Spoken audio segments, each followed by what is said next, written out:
Welcome to the Joy-Powered Workspace podcast, where we talk about embracing humanity in the workplace. I'm Susan White, a national HR consultant.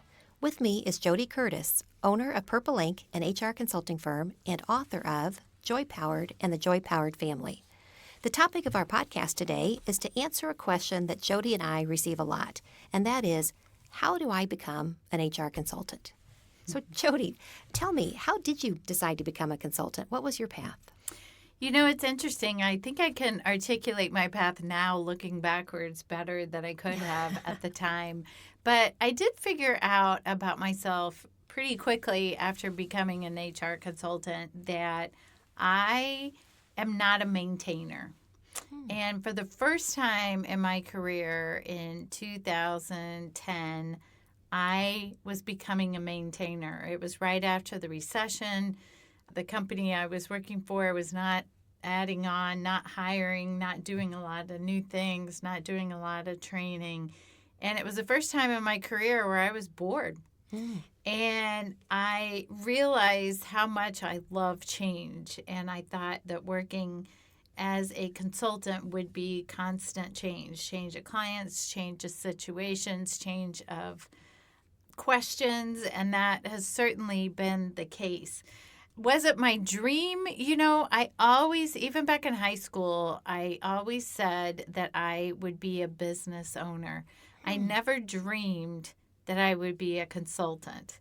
So I didn't think that was the path I would take. But my lifelong mentor and very first HR director, Tom Porter, really encouraged me to start my own firm and go into consulting. And I guess I should say, which might be a little obvious, but of course, my path to becoming a consultant was that I had spent 20 some years in HR as well. So from a technical perspective and experience, I had that as well too. Yeah. Right. Now, you do get asked that question a lot, don't you? Oh, yes. Yeah. Like, where are you when that happens? When people say, so, Jody, how do I become a consultant? Where do you hear it? Well, I think a lot of people want to be in HR consulting, or a lot of people tell me that when I'm, maybe we're interviewing them for jobs, when they're asking me about my business, but very few want to take the risk to do it on their own. Yes. Or I think most HR people, I don't mean to overly stereotype, but are very concerned about the business development side. They have the expertise, they have the skills, they have the knowledge, they have the resources, but they're afraid of the business development side. In hindsight, I should have been afraid of that too. I think I wasn't smart enough to think about what I was going to do for business development, so it didn't scare me as much as it maybe should have. Yeah. And what about you, Susan? Yes, I'll tell you, I do get asked the question a lot, and it's usually when I'm inside of a business and I'll be talking to the HR people, and they long for the idea they can set their own schedule. And the interesting part of the job, as you said, that they often an HR person will get kind of tired of just carrying the weight and doing the same thing year after year, and they'll say, oh gosh, Susan, I want to do what you do. You come in, you help us with something, and then you leave. I also, when I teach classes to HR folks, usually somebody during breaks or after the class will come up and say, how do I do what you're doing? Right. I get that a lot too. It's interesting. It was never really my dream to do HR consulting. I spent a chunk of time in large corporate America, and I did a variety of HR types of work. I did employment and employee relations and a bit of compensation and training and development and cost savings and HR business partnering and so on and so forth, just a variety of different things. And I felt like in all the years I was in this one particular organization that, gosh, I never got stale because every so many years there'd be a new opportunity or new responsibility. So I felt very lucky in that respect. So as it turned out, after 35 years, my job was eliminated. It was moving to Chicago, and that for 35 years, I just could not move. I live in Indianapolis. I'm going to die in Indianapolis. But I am happy to travel anywhere on the globe that you want to send me. And so when that occurred, I really took a breath. And when people said, what are you going to do next? I felt like I had to give an answer, and I didn't know. So I said, well, I thought I'd try consulting. And then I realized I told so many people that I had better try consulting. So I, wasn't a liar. And I started exploring. In fact, Jody, you were one of the first people I met with, thanks to Patty Prosser. In case Patty's listening, she was a wonderful guide to me as I explored this new potential career. And as I met with various people to just understand what they were doing and how they were doing it, I was intrigued and thought, you know what, I'd love to give it a try. I didn't have that aspiration to own my own business, and hire people and so on and so forth. But I loved the idea of being my own boss and having just me to be responsible for. Right. So I set up a little LLC, and I made myself the CEO of me, which Woo-hoo. to this day I still love. I'll tell my husband periodically that I'm kind of mad at my boss. She said yes to too many things, but I'm going to be the one that has to do it. And he always says, you're mad at yourself. I say, I know, but it's just fun to get mad at my boss once in a while. I love it. So let's talk through for any of our listeners who might be at that point that they're contemplating doing some consulting, or maybe they're preparing for later in life when they've got more freedom to do consulting. What are some of the things that you would recommend, Jody, that anyone listening should start doing now to really prepare themselves to be a really strong and viable consultant in the future? Yeah. So one thing a lot of people ask me now is, do I wish I had started my business earlier? I was 45 when I quit my full-time job and started Purple Ink. And for me, I think it was the perfect time. It just was when it was. I'm not sure that, sure I could have had 10 more years of experience or done some other pieces and parts of HR. When I see these young people in their 20s and 30s do their own consulting, I'm so excited for them and so proud of them for taking that trip on their own. But for me, I think I needed that experience in the business world, both from my CPA background in working in a consulting environment and then specifically with the HR experience I had. But there's no magic number, right? No magic number of years you have to have, no particular expertise, maybe. I mean, some people choose to go that route of being very specialized. I actually had lots of conversations with people about that I had a lot of advice from people that I needed to be a specialist. But I had never been a specialist in my whole career in HR. I was always involved in benefits and recruiting and training and compliance and employee relations, and that's just who I was and who I wanted to continue to be. It's funny. I was just going to mention, I had a lot of people as I was thinking about what I wanted to do say, you need to specialize. You can't just say you do HR. Yeah. And I wanted to say the same thing. I do HR. Right. And I didn't know yet what I wanted to specialize in. So I'm glad you didn't buy into that. And to this day, I anybody who has an opportunity for me, I'll take a look at it. And if I think I'd enjoy it and be good at it, I say yes. Right. And if I don't think I'd be good at it, then I turn them over to Purple Ink, who I know will be good at it. Well, and as we've worked with you, Susan, when I think we have an opportunity that we might not be good at, I reach out and see if somebody else might be, as we've done with you many times, to say, you have a skill set that is different than many of our own people. And I did that even early on when I was the only one in the firm. I would reach out and talk to people who might be able to help train me or coach me or even just hire them as a contractor to do the work. So very smart. I wasn't afraid of that.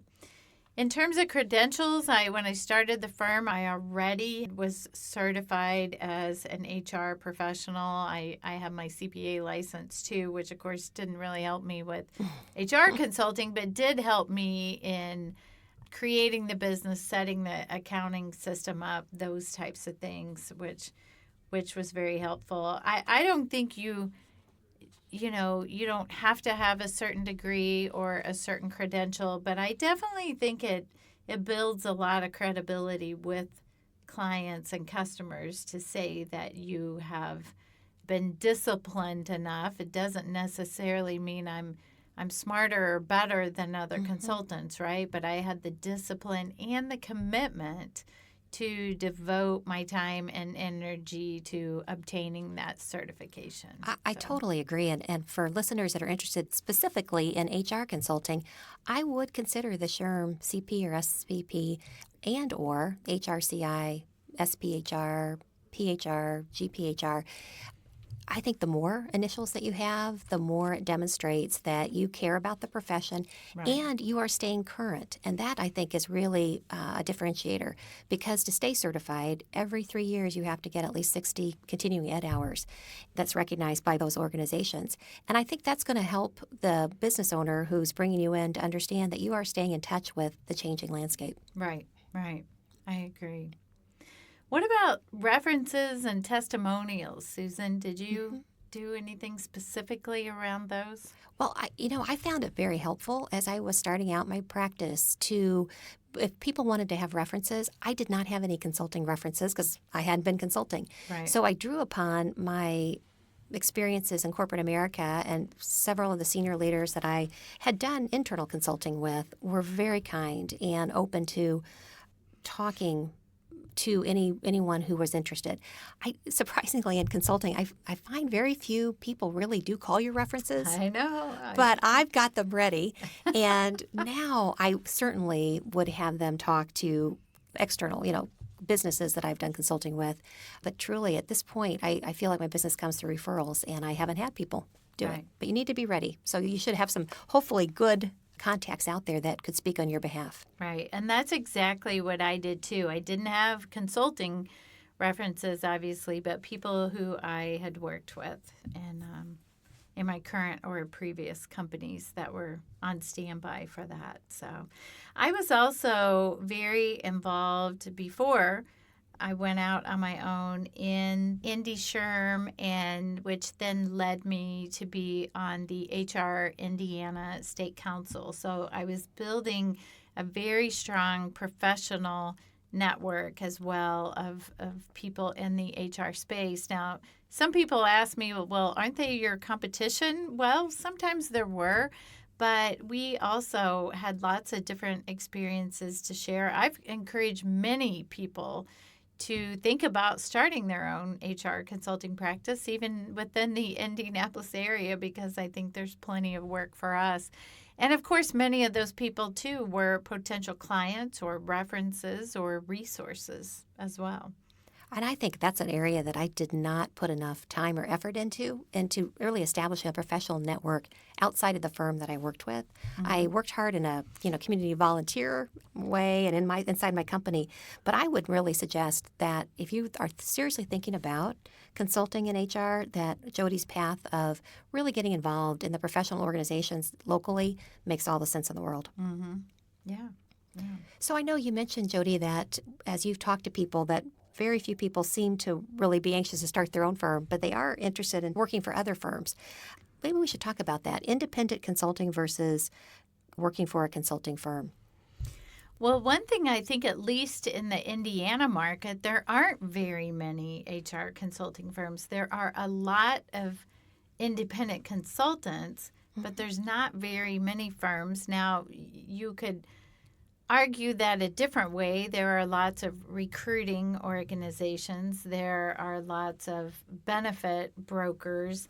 So there are people who specialize in different areas of HR, but to have a true HR consulting firm with a group of people, there just aren't that many out there.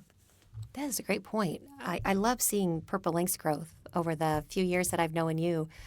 How many folks are you up to now? Well, we just hired our 15th person this week. So. Amazing. And I can't, off the top of my head, I can't think of any other pure HR consulting firms of that size. Right. So we don't need to talk about any of your competitors, but I do think it is more unique. Right. Yeah. Right. So it sounds like the good chance that many of you that are listening will probably want to go the route of perhaps being an independent consultant. And at times you may want to subcontract with other firms. So let's talk about, where do you start? Step one. I would suggest that step one is figuring out, do you want to be a sole proprietor? do you want to set up an LLC or a doing business as organization?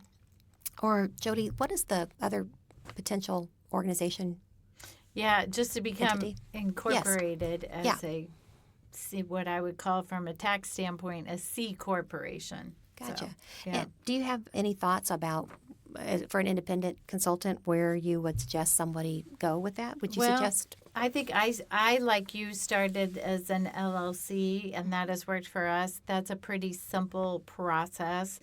I don't know about you. I personally did that myself. You can go online and Google forming an LLC, fill out some paperwork, and most people probably go through an attorney to do that, but it actually, your state in Indiana, you can go to the state of Indiana website and they have a checklist of what you need to do to set that up. So It was amazing to me how many resources the state of Indiana, and I'm sure this is true for any of our listeners in other states, they want to have more businesses that are employing people and are paying Right. taxes. And Right. so they do workshops, they do a lot of things that are free to use your starting. Now, I will tell you that I went to LegalZoom.com. Yeah. I loved it. They made it very easy on me, but as I look back on it, I tell people, you can do this yourself. Yeah. You really don't need to pay I've anybody else used to help you. LegalZoom.com for some other resources over Okay. time too, and that's a great, inexpensive process as well. too. Exactly. I also, as people are starting their businesses, I don't have a CPA, so I love that you've got that in your background, Jody. But I do say now, I want you to think about this first as a business person. I know you're excited about going out and consulting, but I do think it's important that you really set yourself up for success, get organized. If it's talking to an accountant or if you have a tax accountant, certainly talk to her or to him up front. But Agree. think about, you're going to be paying quarterly estimate for taxes. Be sure that you start right away with tracking your income, tracking your expenses. If you're using services or subcontracting some people sometimes, make sure you know how to do 1099s. And there is so many wonderful software packages out there that make a lot of this easy. Right. Well, and I can tell you, Susan, admittedly, even as a CPA, I used an Excel spreadsheet for a long time to track all of mine. So I'm not recommending that per se. I think a simple accounting software can be very inexpensive, but it doesn't take a whole lot as long as you stay with it and keep tracking it. I'm still using an Excel spreadsheet. You I are? am too cheap to pay for Quicken. Isn't Yeah. that horrible? But I do my invoices and things from a software called Log My Hours. And I love logmyhours.com, which I think you can do free up to having 2 clients. But then I bought, years ago, went ahead and start paying $5 a month. And I'm able to track all my time to every project and able to then do my invoices from there. So I love that. That, Susan, that actually might be the biggest difference for people more than anything else is getting used to tracking your hours so that you Yes. understand how long is it taking you to get projects done, whether you bill on a project basis or on an hourly basis. You need to understand if your project fee makes sense based on the amount of time you're spending on it. And I think a lot of people still don't get that. Now, coming from a CPA firm background, I'd been tracking my time all my life or all my career. So that wasn't a big change for me. But I know of the people that I've hired, that's a big adjustment It's to think about huge. what are they doing. And I'll tell you, when we get to talking about how much do you charge, it is so hard to know when you Right. walk into a consulting assignment how much time is it really going to take to do what you think. And you need to propose up front. So you've got to Right. estimate time. So Right. I find that very difficult. Right. But we'll get to that in just a moment. I wanted to ask you, Jody, do you think that having a website is necessary? Well, that takes me back to 2010 when an advisor just a personal friend of mine I had talked to told me that I couldn't start my business until I had a fax machine and a website. And 8 years later, I still don't have a fax machine. And don't miss it. Right. And I did get a website fairly quickly, 3 or 4 months into it, but I didn't have it on day one. I do think, most of us now are used to going to a website to try, is this a legit business?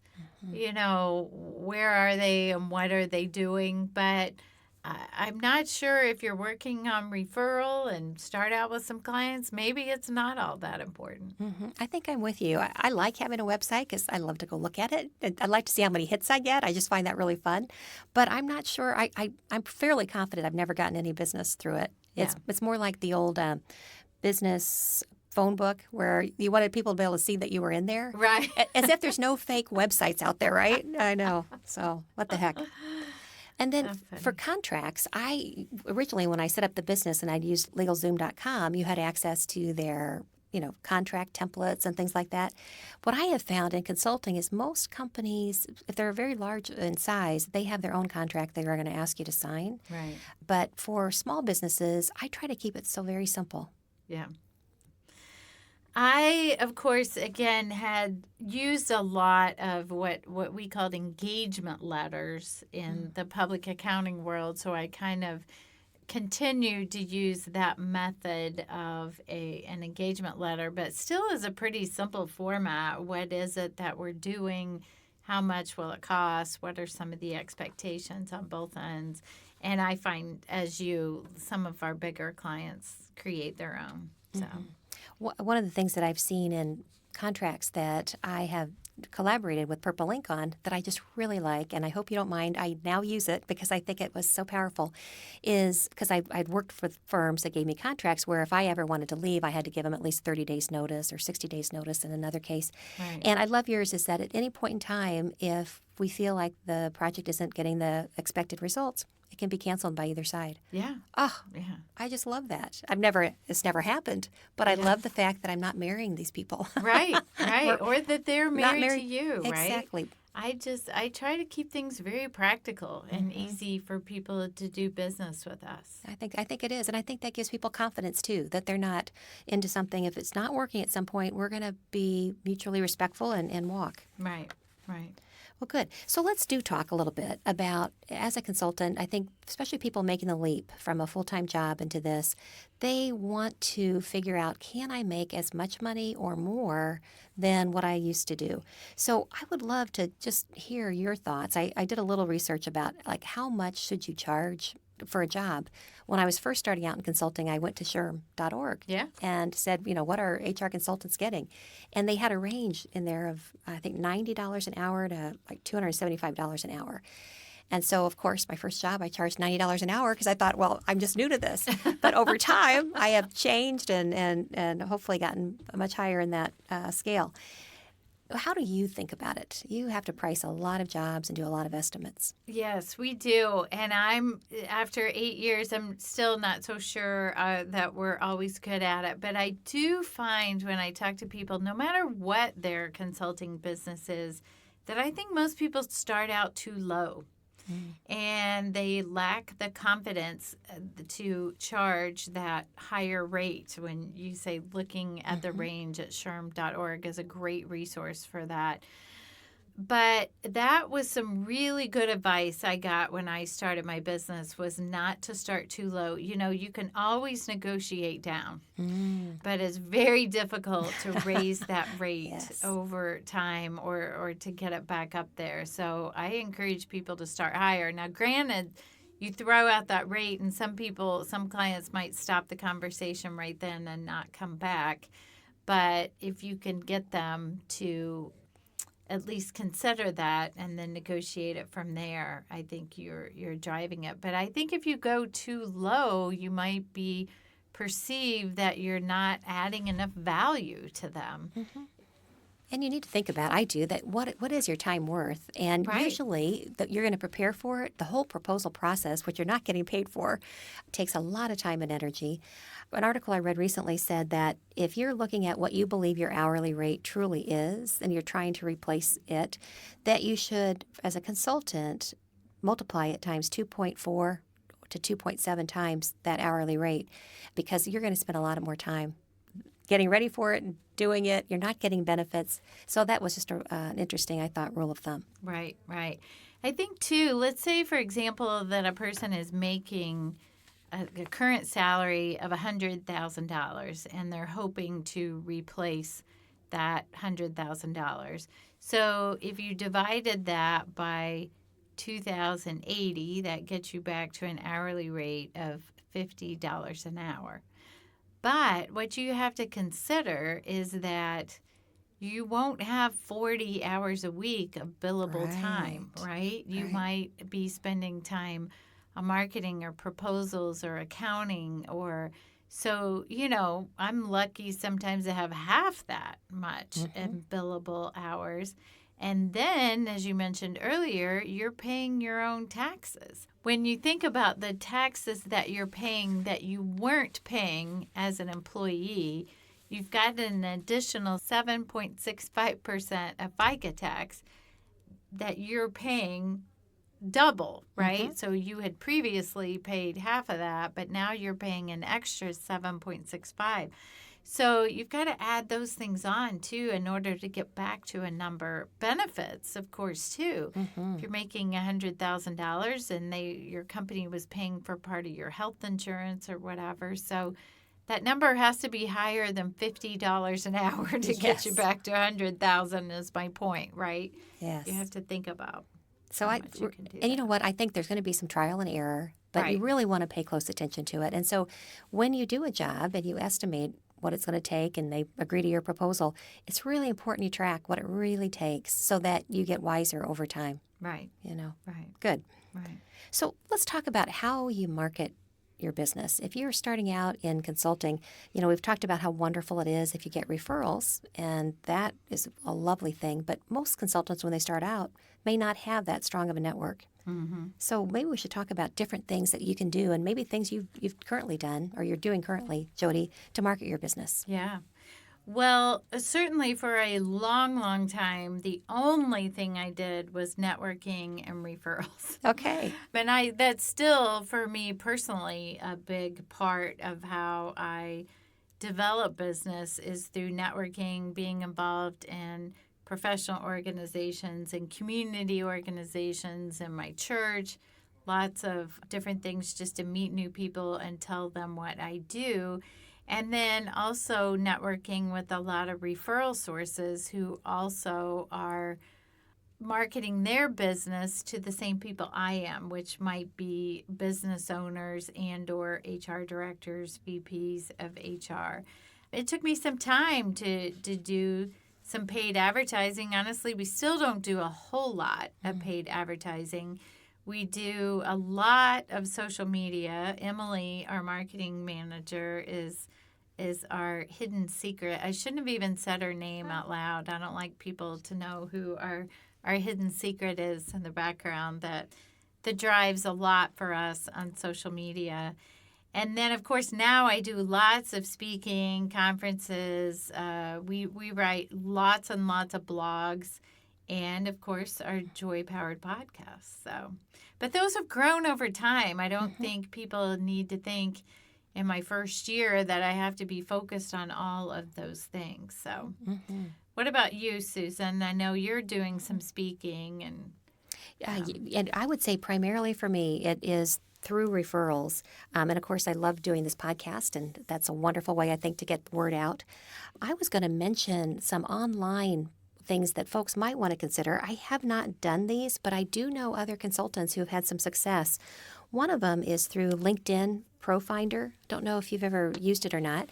You can. It's really part of the whole gig economy. That if Right. We just checked good. into that recently, but I think it is more geared towards independent consultants. It is. So if you're starting out the business yourself, it makes some sense to put out there that you're doing HR consulting and maybe pick up a contract or two. Right. There's also a website called www.yourencore.com. And it's really toward people that are more seasoned and who have really acquired skills over the years, and now they're looking at what they might want to do later in life. Consulting is very popular, so that's a good place to go. And then the third one I would mention is flexjobs.com. So you go out to www.flexjobs.com, and there's opportunities there to take on, contract work and pick up temporary assignments, which is some ways that some consultants really piece it together and make good livings. Right. Very good. Good resources. Well, one other idea I did have, I do know folks who in consulting who've gone back to the companies they used to work for, and because they have that institutional knowledge, they've been able to convince them to hire them on as external consultants. So it's something to think about. If you have a company that you've built up a lot of strong relationships, you know that they may have periodic needs, but they don't want to keep someone full time. Maybe you're just the person for them. Right. I know when I started my business, my employer at the time asked me if I would stay on part-time so that I could help them find and train a new VP of HR. And of course, I went in to resign knowing that I might be walked out the door. So I was mentally prepared to walk away Wow. that day. But of course, it was very beneficial for me to phase out over time so I could start my business and continue to work on a part-time basis for a while too. Oh, I was very thankful for that opportunity. kudos to you that they wanted you to do that. Yeah. Obviously, they felt good about you. Well, hey, I thought it would be helpful if we mentioned just some other resources out there in addition to today's podcast for people considering going into consulting. There are a couple of books that I think are good. One of them is The Business of Consulting by Elaine Beck, and you spell Elaine's last name Biech, and another book called Entrepreneurship, A Real-World Approach by Rhonda Abrams. There's also some websites out there that are good. There's $29.95 courses that will help you kind of figure out the legal structure that might be right for you, how to find funding for your business, kind of accounting 101 for those of you who don't have a business background. That website is www.newsmallbizu. That's NEWSMALLBIZU.org. And then put a slash in the word course if you'd like to get directly to the courses they have to offer. Mm-hmm. Very good. Those are great. So, Jody, what other advice do we have for those considering embarking on a HR consulting career? Well, some of the advice I give to people when they're looking for a new career in any role or position is to tell everyone they know that they're looking for a new role.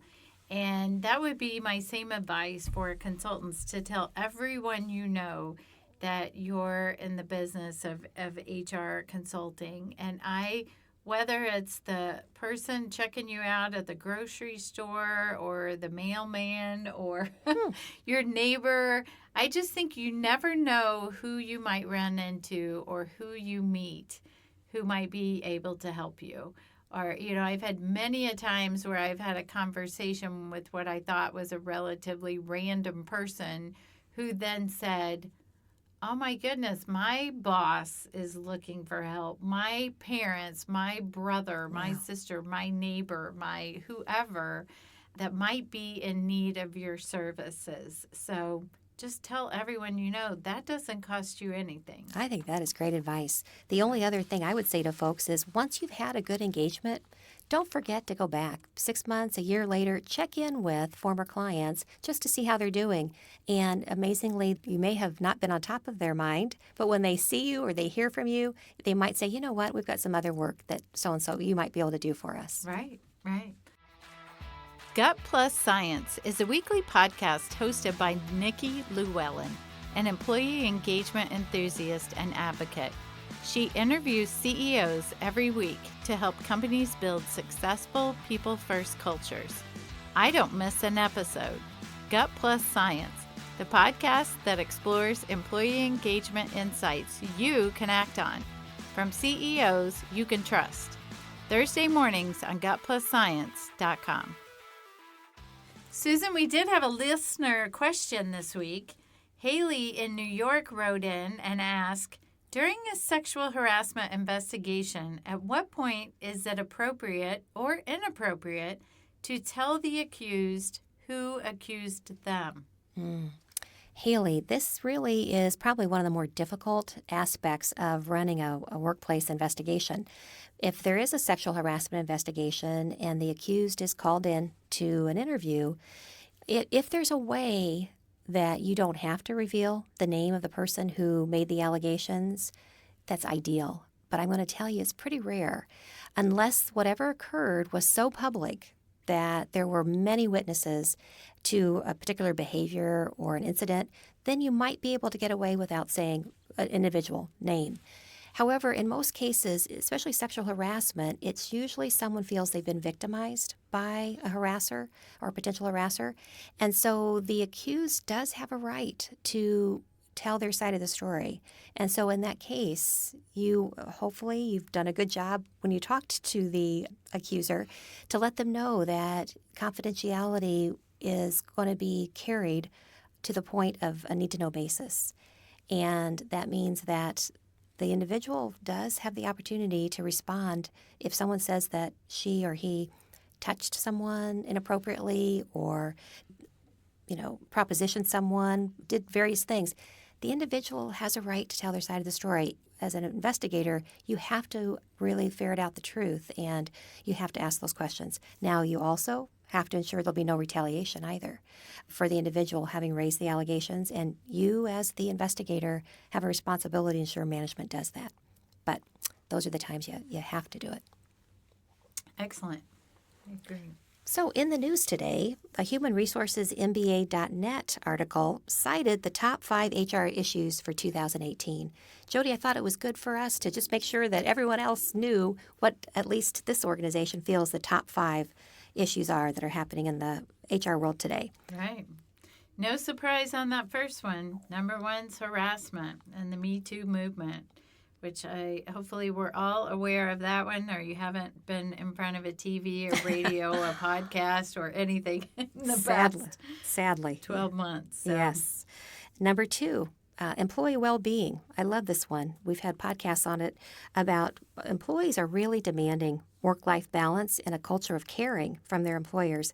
And employees aren't afraid to leave and find companies that will focus on employee well-being. So we all need to be observant of it. Yeah, very good. Item number 3, I'm not sure I would have thought of this one, but I'm not surprised to see it. Cannabis. According to CNN, more than half of U.S. states have now legalized some form of marijuana use, although it still remains illegal at the federal level. And I have to add to that one, it doesn't, just because it's legal in your state doesn't mean you're going to pass the drug test at your office if they do it. So doesn't mean it's appropriate in the workspace. And number 4 is healthcare, which I think this has probably been on the top 5 list for as long as I've been an adult. But what's really interesting this year is the switch to the Republican administration has vowed to overturn the Affordable Care Act, also known as Obamacare. So the health insurance industry is certainly waiting, watching, and ready for potential shakeup.